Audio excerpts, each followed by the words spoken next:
About 2,300 registered sex offenders live in the Cincinnati area. Sex Offender Registry shows some of the homeless offenders live on public property near playgrounds, libraries, and schools. The WCPO 9 team wanted to know how that happened and what can be done to address it. Chief Investigative Reporter Craig Cheatham shows why our investigation is prompting demands for reform. You'd be surprised how many sex offenders there are. Corporal Ed Schinkel of the Hamilton County Sheriff's Office is verifying home addresses registered by convicted sex offenders. It's our way of keeping a little bit better track of them. This outdoor park shelter next to a playground is the home address registered by homeless sex offender Brian Triblett. By law, we cannot deny any address that they give us. We have to accept it. The Ohio Sex Offender Registry also shows the front steps of Public Library in Coreyville is the home address of convicted child molester Douglas Day. The registry classifies Day as a sexual predator. Day and Triblett are among 70 sex offenders in 7 Cincinnati-area counties, identified as non-compliant on state registries because they failed to verify their addresses or other violations.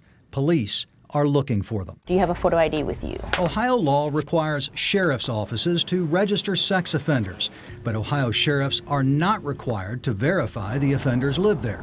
But Hamilton County Sheriff Jim Neal does it anyway.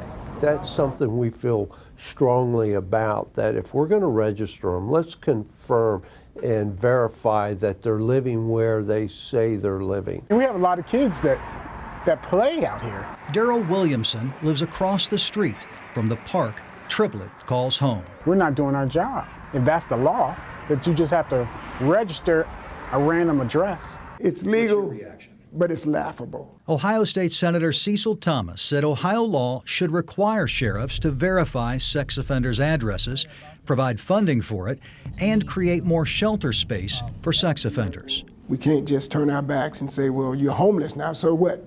You going back to jail, or you better find an address. Court records show Triblett and Day have each been repeatedly charged with failing to verify their addresses, a felony. After they violated community-based programs, judges sentenced them to jail or prison. Third and final notice. Last week, Schinkel posted the third notification for Triblett to verify this is his home address. Schinkel says Triblett wanted the notices posted here. February 7th, February 24th, and now it's March 2nd. And still no response. Triblett had 72 hours to return the card to the sheriff's office, but he didn't. A Hamilton County grand jury indicted Triblett. A warrant has been issued for his arrest.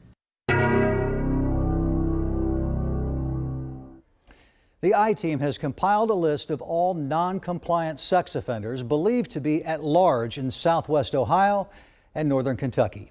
You can see who they are and where they are supposedly living and how to contact law enforcement by going right now to WCPO.com.